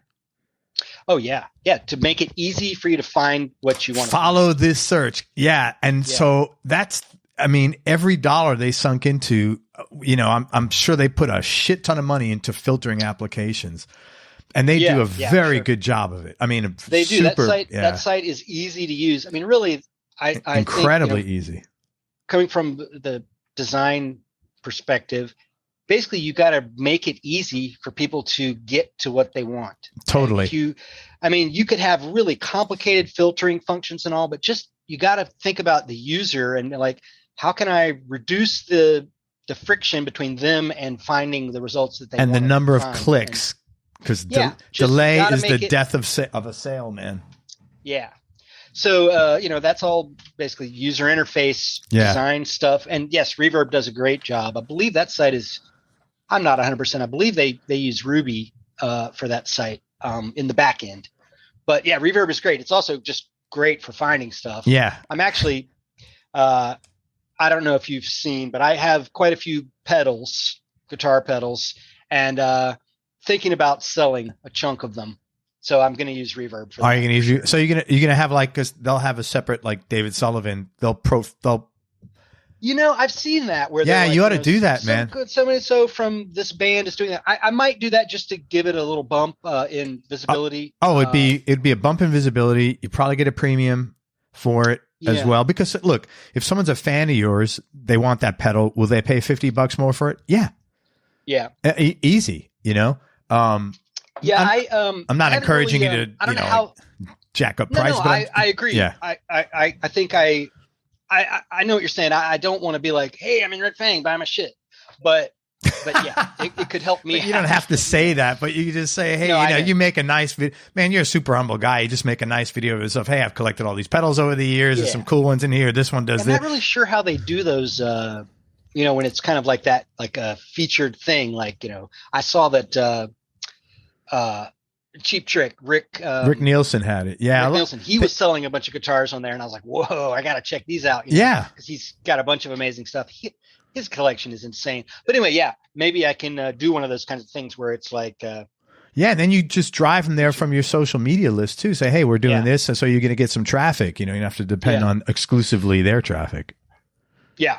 Anyway, I'm probably going to use reverb to sell that stuff. I don't want to sell them because it's kind of like, it's no fun selling them. It's fun buying them. Yeah, it is fun buying them, but I can't really afford to keep buying them unless I, you got to stuff out. So churn. Yeah, man, right? Of course. Yeah. I know. I had bought this guitar and I felt so bad. But I have the same thing as you, man. I had a fund from stuff I sold. So I was like, okay. And my wife, she never would say a word, but I just don't want to. I'm not a professional, I don't like. They're the tools of your. Yeah, it is fun to have these new tools. To try things, and especially with pedals. That my justification maybe for the pedals is it can be like you said, it's a tool, and it can inspire new ideas and things. You get a new like delay pedal or a fuzz pedal, and you're like, ooh, that sound, and then you could create a whole song. Because you're inspired by these new sounds, you might change how you're playing. It could help you, get out of ruts that you've been in. Like I found this years ago, ended up kind of doing some of the same chord shapes, the same progressions, and like, how can I change this? So, sorry, I'm really bouncing around here for a second, but I remember breaking a string and just deciding I'm going to leave the string off and see what it makes me do. I'm going to try to play without that string in there, just so I'll have to do something different. Right. So anyway, pedals can do that too. They can kind of help you create, basically. Yeah. So yeah, but they can also cost a lot of money. So I think I'm going to sell some pedals. So did you ever consider doing something else at any other point? It was all these things. You've done all of them as part of your plan B to back up your music. Yeah, I never thought I would be playing music as my main gig, basically. So the idea was go to design school, and I did this after restoring houses. I worked at an ad agency for a little while. I was kind of just their computer IT guy, and then they needed somebody to build websites, and I knew just enough to be like, I can build websites. And they're like, you're it. You're the guy. You're our website builder guy now. So I've worked at an ad agency building websites. This was way back in like 99. I don't remember exactly when. But as far as doing other things that aren't music, I hope that music continues, that we can keep going. I mean, it's been really tough with COVID, we haven't been able to tour, so we haven't been making as much money. So I do need to kind of fall back on some of these other things. But I never really saw this happening. So, I don't know. Did you get anything out of the COVID, out of downtime? Well, I did brush up on some more coding skills, learned a couple of new things there. I'm kind of an introvert. I would say, even though I, play in a band and I'm on stage in front of people. So I didn't mind the social part of it. And I was lucky. I think about people who, like, I've got my wife who I live with. So I can't imagine if you were going through that and you had to isolate and you didn't have someone else there physically. That would be really tough. Or the other way, you're in New York City in an 800 square foot apartment with your wife and your 2 kids that you have to homeschool now. Yeah, that would also equally be tough. You're not used to being, packed in, and you can't really leave. I mean, you can leave, but yeah, it's tough on many different levels in many situations. As far as me, like, kind of like taking advantage of that time to do new stuff, I have to say I was probably pretty lazy. I took the band. We decided it wasn't safe for us to get together to practice, at least for a big chunk of it, for like almost a full year. Sure. Which that sucked. Yeah. Because when we finally did get back together and practice, it felt awesome. It was like, wow, I really missed this. But so yeah, I kind of took a break from that. I mean, I would play guitar here at home, some, but I didn't have the discipline that I wish I had to really, like, I'm going to write a bunch of songs, or I'm going to really spend a bunch of time on guitar. I actually focused more on coding and programming stuff and trying to work, basically getting Shopify work. Yeah. Because it's also hard to play guitar. You're in a band. Probably 90% of the fun is look, you guys have got to get along real well. You've been together a long time. Yeah. The credits on the song is indicative of that. And, all of a sudden you're like your brothers, your family, your other family. Yeah. And like, what are you going to do? Play guitar in your room alone? It's like not really fun. Yeah, it is. It's way different. I really enjoy, playing with people live and interacting with them. We did try during COVID. We tried to do these, kind of like Zoom, but it was I forget what it was called. Anyway, a thing where we could actually jam together and see each other on the video, but none of us have a internet connection that was quick enough, I guess.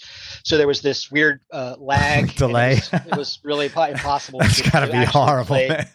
Yeah, we tried it, but we were like, this isn't going to work. I can't play like this. So yeah, there is definitely something about playing in a room with other humans making sounds while that's way preferable to just sitting here playing guitar. I mean, I do play guitar a lot by myself. And we did a little bit of, we'd send some files back and forth, like I'd record something, send it out. But I'm guilty of being a little bit slack on the guitar front during COVID. I didn't spend as much time on that, partially because I had to find other work. Because since the band wasn't working, I had to do other things to make money. So, well, let me just clue you in on something. Don't feel bad, because honestly, 90% of the guys I've had on my show that I still talk with, they would send me messages like, fuck, I have a gig tomorrow. I am terrified. Or like, my fingers, I practiced the other day for the first time. My fingers are all bloody, Oh, yeah. So everybody was I lost my calluses. Yep. Yeah. Everybody was in that position. Yeah. Yeah. I did. Feeling good about it now, but I was in that same thing. Like when we first started practicing, our practice space is a decent sized room. So when we first got together, like big enough where we can have some space between us.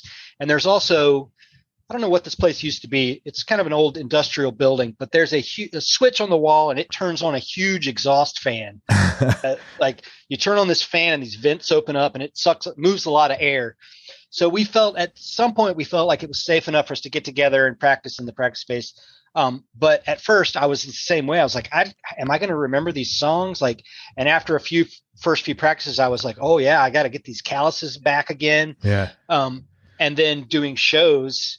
Yeah, it's a little scary, but we've been practicing regularly enough now where I feel I'm back in shape enough to play a show and feel good about it. But yeah, the COVID sucked, in lots of ways. But, yeah, totally. But yeah. Low points. Tell me some of the low points or dark periods you've had, and how'd you get through them? I mean, COVID was one of them. That sucked. Let's see. So I guess my dad passed away. This was a few years ago, maybe, let me think of my timeline here. Not sure what year it was. 2007. 2000. No, it was before that. Okay, let me think here. 2003. I'm terrible with remembering when things happened. My timeline, I need to write it all out. Anyway, my dad passed away, and I got really depressed for a while. And I don't want to say too much about it, except this: if anyone is grieving or gets depressed, I made the mistake of basically isolating myself and hiding away from people instead of asking for help, and instead of, like, we were this was before Red Fang, and we were in this band called Party Time. It was me and John and Brian and some other guys, and we had a tour scheduled, and my dad passed away, and I felt like I'm not allowed to be happy right now. I'm supposed to be grieving and mourning, so I didn't go on the tour. I was like, I'm sorry, guys, I can't do this. I don't feel like I'm allowed to be happy right now. Or I'm just not, I don't know. I just thought I can't go on tour and have fun. I'm not supposed to do that, but that was a mistake. What I should have done is realize that life must go on and will go on. And I should have gone on the tour and distracted myself from feeling sad and depressed because my dad passed away. But instead, I stayed at home by myself and kind of isolated. And it took me, like, I don't know, a year and a half, almost maybe 2 years to finally kind of get out of this funk. And the mistake I made was basically, instead of asking for help and instead of just, I know it's hard. Everybody deals with grief differently, but I basically felt guilty about doing normal life things, continuing with my life. I felt like I can't go out and be happy. I have to be sad right now. I don't know. I just felt like I wasn't, not really sure how to put it, but I felt guilty about going on tour and doing things that I enjoyed. Felt like I had to be sad, and that was a bad mistake. I should have gone out and been with my friends who were supportive and asked for support and asked for help. And I isolated. And that was a mistake. So that was a low point, and I eventually got over it. I got through it, but basically I guess what I learned from that is that, if you deal with something like a death in your family, it's not good to isolate, and you shouldn't feel like you have to feel a certain way. I mean, like you have to feel sad, and you can't. I mean, I don't know. It's different for everybody, I'm sure. But I realize now that life is going to go on no matter what, and it's probably best to try and just continue with your normal life, and be around your friends. Don't hide out from your friends, because I did that, and it was a mistake. It wasn't good. So yeah, I don't know. That was a low point. After my dad died, I kind of got bummed out for a year or more, and I don't know. Man, thank you. I don't really know what else to say about it. No, man. First of all, I'm really sorry for your loss. Yeah. And thank you for sharing that. I think a lot of people probably have gone through something similar, and I forgot we were talking about earlier before we started recording, but there's no frame of reference for that. Like, Yeah. And I think you're right. Everybody deals with this grief. It's a fucked up, it's grief. Yeah. Yeah. I think basically just remember that there's people around you that love you. Hopefully there are. And it's okay to lean on your friends when you need to. And totally. I didn't do that. I kind of isolated, which is, I don't think that was a good way to do it. But yeah, it's tough. I don't know. I'm not an expert, obviously. Yeah. I don't know what to tell people other than it's okay to lean on your friends, and there's no correct way to feel or deal with it. I don't know. Thanks, man. I really appreciate you sharing that. It was really kind of you. Yeah. And again, I'm sorry. Thank you. What's the last song or last music you listened to? Okay, I'm trying to be totally spontaneous here and not like what is the last song that I listened to? I don't know. I recently have been listening to a lot of Jose Gonzalez. I don't know if you know him. No, who is that? He's mostly acoustic. He takes acoustic guitar and kind of combines it with a little bit of electronic stuff. It's very mellow, folky stuff. Something about him is just very sincere, and I'm not even sure how to describe it. It's just he's got soul. I don't mean like soul music, like R&B or whatever. He's just you can feel that he's really sincere, and it's just really good. Jose Gonzalez. Where's he out of? Yeah, you know what? I want to. I'm gonna have to look this up. I want to say he's actually American, but I don't know. Give me one sec here. I'm really curious about that too. Oh, okay. He's Swedish. I did not know that. Interesting. He's from Gothenburg, Sweden. Yeah. There's some great musicians in Sweden, man. Yeah, he's just amazing. I don't know where he's originally from, but yeah, I did not know he was Swedish. Anyway, Jose Gonzalez. He's great. Another thing that I just want to throw out there that I've kind of been listening to a little bit recently is I don't even know how I came across this, and it's not like Red Fang at all, just like Jose Gonzalez is not like Red Fang at all. It's a band called the Bell Brothers, and they had this one album called Queens of the Breakers, and it's like, I don't know, I guess you'd call it indie rock, for lack of a better term. But it's just the production on it and the songs. It's just a lovely sounding album. I love the songs. I'm not even sure how to describe it. It's indie rock with kind of, there's some blues, definitely some blues flavors happening in there.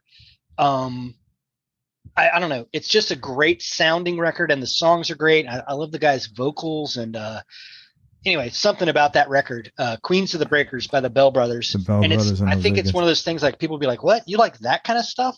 I like all kinds of stuff, but it's a great record. I recommend. I'm going to check them both out. Thank you.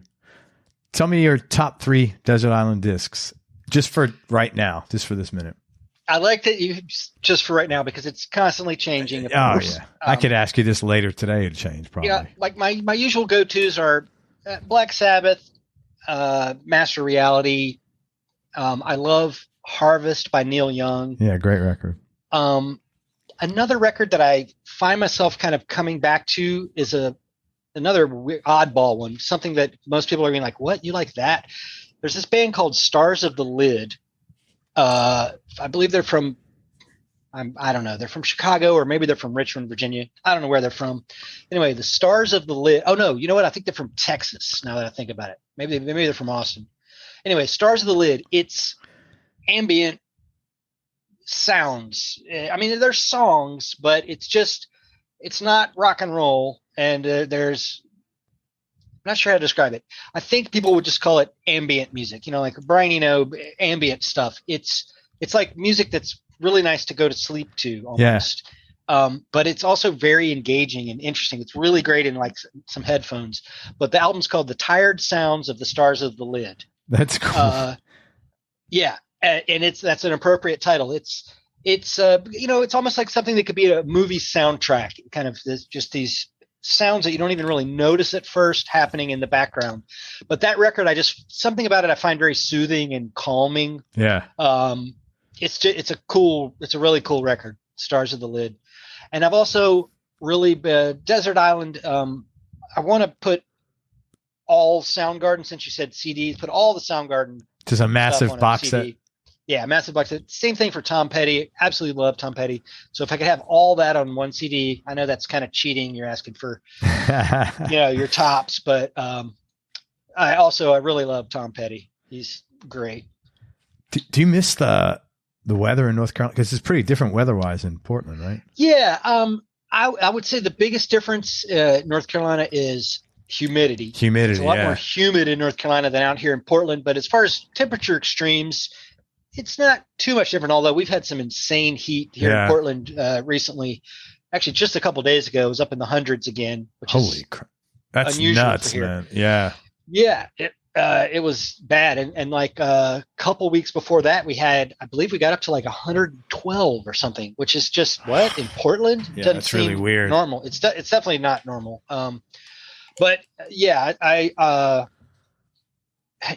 thinking about North Carolina, one thing it reminded me of is, remember when I moved out here to Portland?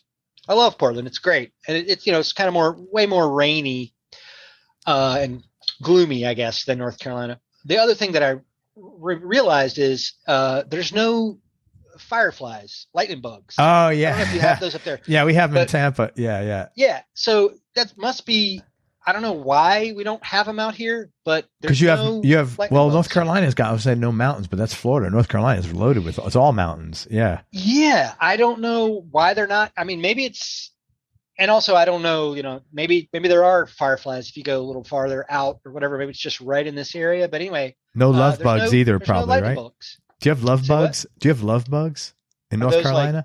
Ladybugs? Or no, they're these. I think they're bug? only in Florida. They're these things that were developed, I think, at University of Florida. I don't know if it was on purpose or mistake, but they come twice a year in May and October, and there's like fucking thousands of them, but you don't see them until you stop your car, and then your like entire grill. There's like, are they like big, like a fly size, or like gnats? They're like a gnat plus. Oh. They're like two gnats. I'm glad we don't have those. Yeah, I don't think we do. They don't do anything. They don't bother you. They're just like, oh, okay. It's just a weird Florida thing. Yeah, no, I don't think we have that out here. Not that I've seen anyway. Tell me something, David, that you want that you don't have now. Could be something like tangible or something, state of mind or whatever. Well, sure. What that just kind of trying to go off honest reactions. The first thing that I thought of there was, I'm not sure what the word for it is, but stability. So, I've kind of never, like I said, I never thought that playing music in a band would be my career. It just kind of happened that way. Things started working and we kept at it, and it's kind of worked out that way. But then COVID hit, and I'm like, we can't do this. We can't tour, and touring is how we survive, basically. So I don't know if the word would be stability or assurance, but and I know I have some other skills, other things I can do, but I guess if it was something that I could, like consistency in earnings, like financial consistency in earnings. I guess that's it. Yeah, consistency, or just kind of some stability. Because I love playing music, and I'm not going to stop. But with this whole COVID thing, like, it really shut everything down, and not just musicians, but especially musicians, I believe, because at least touring musicians, because our whole thing is touring and being in a room with a bunch of people, which is, anyway, it's getting back to normal hopefully soon. But so anyway, some kind of consistency with that would be great. Musicians don't really make money selling albums anymore. No, it's at all. I don't, to be honest, even as a musician, as far as I know, the only way to do it is touring.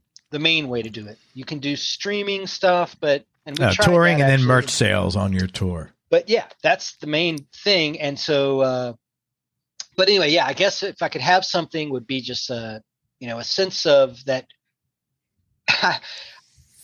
just steadiness. Like you said, consistency, which I guess that's, you can't really expect that in the music world. But it would be great if that could happen. I don't know if it's not, but also at the same time, I'm excited to see what happens, what the universe throws at us. So we'll see. What do you like most about yourself? Oh boy. Okay. So answering questions about yourself is always tricky. I never know how to say this thing. That I guess I like that I am curious. I'm really I like figuring things out, and I guess like I mentioned before, I like solving problems. I like having a challenge, and like our car, the check engine light came on in our car. This was maybe a year or two ago. Check engine light came on, and I was like, "What is this about?" So I did some Googling, and that freaking Google's amazing, dude. You can it's just great. Amazing. My daughter, Dad, my car broke. My daughter's like Googling shit, and she's like, I just ordered this part online from the junkyard. Can you help me put it in? I'm like, yeah. Yeah. So what it turned out was with our car, there's the check engine light, and what I realized is that you can put this car. It's a Nissan Sentra. You can put it into some sort of mode when you first start up the car by doing a series of presses on the pedal. There's computers in cars now. Sure. This is like a 2004 or 5-ish Nissan Sentra. Anyway, looking at YouTube and Google, there's this mode you can put it into. It's like a diagnostic mode because, you take it to the machine shop, they got the check engine light. They have to hook it up to a computer. But you can also put it into this diagnostic mode by, I don't know what it is. It's like 7 presses on the gas pedal, and then you turn the key, and then you press something else, and then it goes into this mode. And the check engine light will flash a sequence of on and offs, basically long and short. I guess it's like Morse code. Morse code, yeah. And it'll tell you what the check engine light is, what the problem is. It'll say. Then you look at the sequence of beeps. Then you look in this chart, and it's like, it's and I forget exactly what it was. It was something with it was like some sort of sensor, like a exhaust sensor or something. Turns out the sensor was faulty.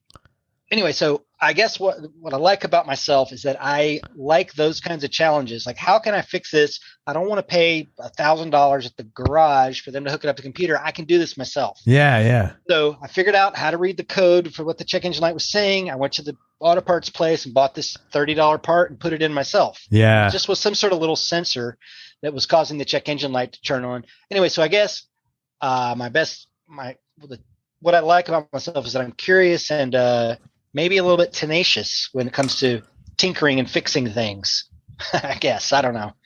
It's funny. There's something so rewarding about figuring out how to fix something in your car. Oh, yeah. Your car particularly.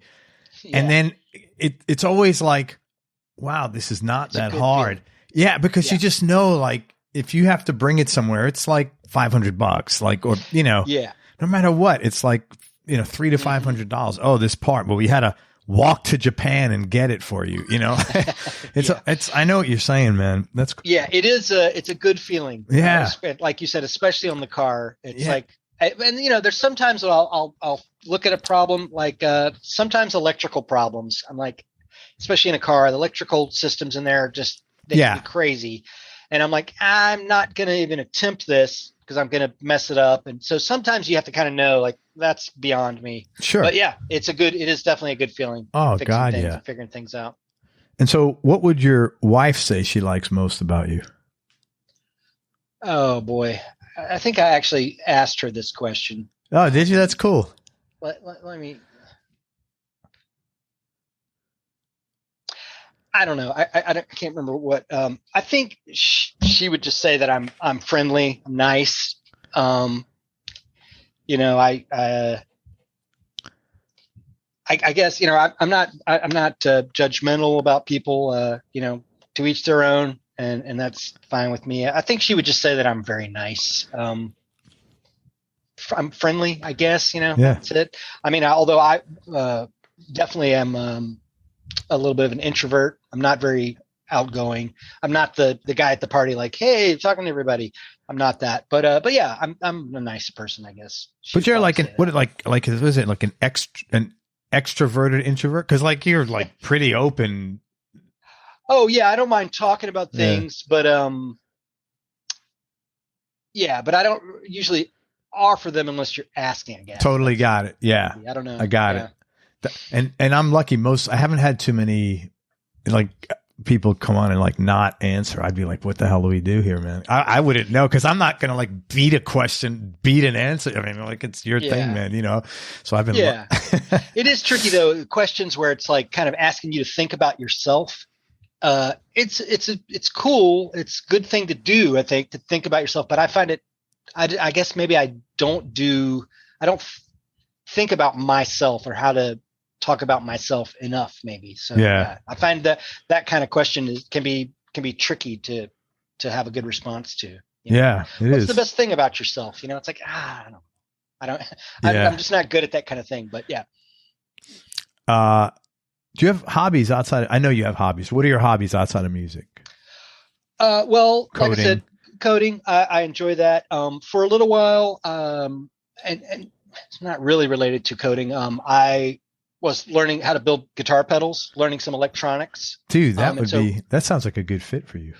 Yeah. I built let's see, do I have one sitting around here? And it takes a lot less time to build a pedal than a guitar. Yeah. And you can actually make money at it. Yeah. And I've built a few simple pedals. I don't know if I have one close by, one of my pedals. I don't think I have one sitting here, but I've built a few really basic circuits, nothing too fancy. It's not like I would be designing circuits. I would be taking a circuit that exists and maybe modifying it a little bit, but not like building something from scratch. But that's one of my hobbies. Another hobby, which kind of combines that and coding, is I've been learning about microcontrollers. Like, if you can see this guy. Yeah, what is that? It's called an ESP32, and it's basically a tiny little computer on a chip there. And this one can run Python code. So I've got it hooked up to, these are a bunch of LED lights. Right.